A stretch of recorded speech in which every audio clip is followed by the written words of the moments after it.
Hello, I'm John Bachman. Calls for a house cleaning at the CIA after the release of the Senate report on the CIA's interrogation technique. CIA Chief John Brennan is expected to answer questions in a rare news conference in about a half an hour.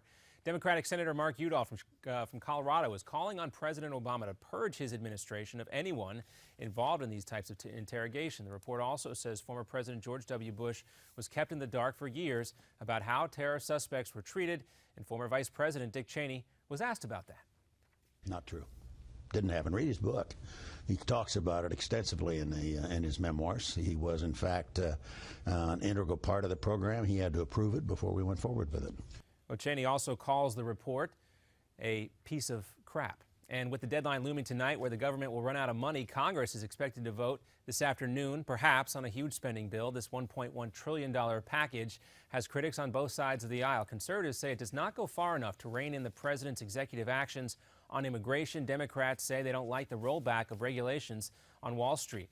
Speaker John Boehner just wrapped up a news conference saying that if they don't get this bill passed, they will stay in D.C. through Christmas. We'll see if that actually happens. The strongest storm to hit Northern California in more than a decade is now lashing the area with winds and rain. Schools around San Francisco have been canceled for the day. Some spots in Sonoma County have already gotten 4.5 inches of rain, and there are fears of flooding and landslides, and the Sierra Nevada is likely to get hit with blizzard conditions on top of everything.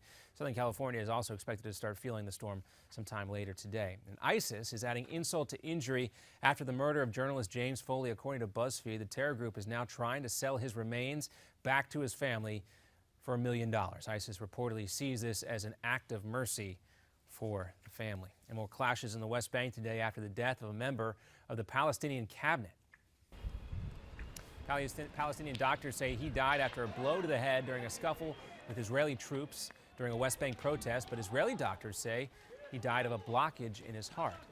And work on a possible vaccine for Ebola has been suspended. Researchers in Switzerland say some of the volunteers were reporting unexpected side effects, including joint pain in their hands and feet. The vaccine was developed by the Canadian government, but so far the Ebola outbreak, of course, has killed more than 6,300 people in West Africa. And in Florida, a convicted sex offender has won a $3 million lottery jackpot, and he will get to keep his winnings. 43-year-old Timothy Poole won the prize after buying a $20 scratch-off ticket from a gas station. In 2002, he pleaded guilty to attempted sexual battery involving 2 victims under the age of 12, according to law enforcement records. Poole was released in 2006, and now he drives a taxi cab for his family business. And this story has some folks hoping that lottery curse is a real thing.